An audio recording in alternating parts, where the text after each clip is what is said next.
Ration വ്യാപാരികൾക്ക് മാന്യമായ വേതനവും മറ്റ് ആനുകൂല്യങ്ങളും നൽകണമെന്നാവശ്യപ്പെട്ട് റേഷൻ വ്യാപാരി കൂട്ടായ്മ കേരളപ്പിറവി ദിനമായ നവംബർ 1-ന് സംസ്ഥാന വ്യാപകമായി താലൂക്ക് കേന്ദ്രങ്ങളിൽ മാർച്ചും ധർണയും സംഘടിപ്പിക്കുമെന്ന് ഭാരവാഹികൾ വാർത്താസമ്മേളനത്തിൽ അറിയിച്ചു.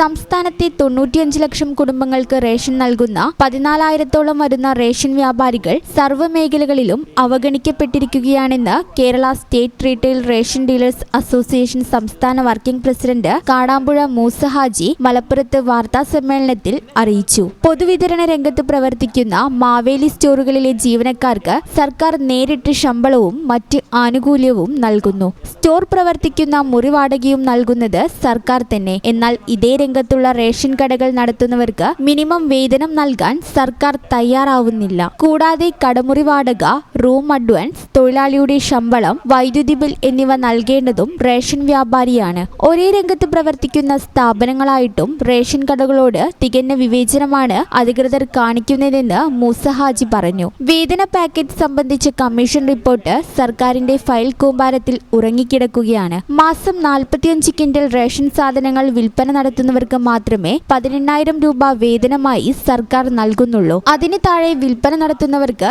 8,500 രൂപയാണ് സർക്കാർ നിശ്ചയിച്ചിട്ടുള്ളത്. സംസ്ഥാനത്തെ ഭൂരിഭാഗം റേഷൻ കടക്കാരും 45 ക്വിന്റലിന് താഴെ വിൽപ്പന നടത്തുന്നവരാണ്. റേഷൻ കട നടത്തുന്ന വ്യക്തി മരണപ്പെട്ടാൽ അനന്തരാവകാശികൾക്ക് ലൈസൻസ് നൽകുന്ന നിയമത്തിലെ അപാകതകൾ പലതവണ ചൂണ്ടിക്കാട്ടിയെങ്കിലും പരിഹാരമായിട്ടില്ലെന്ന് ഭാരവാഹികൾ പറഞ്ഞു. ആരോഗ്യ ഇൻഷുറൻസ്, വിരമിക്കൽ ആനുകൂല്യം, മാന്യമായ പെൻഷൻ, കടവാടക തുടങ്ങിയവയും അനുവദിക്കണമെന്ന് അവർ ആവശ്യപ്പെട്ടു. വാർത്താസമ്മേളനത്തിൽ N Muhammad Ali, T Muhammad Ali, K Jayakrishnan, P Nasar എന്നിവരും പങ്കെടുത്തു.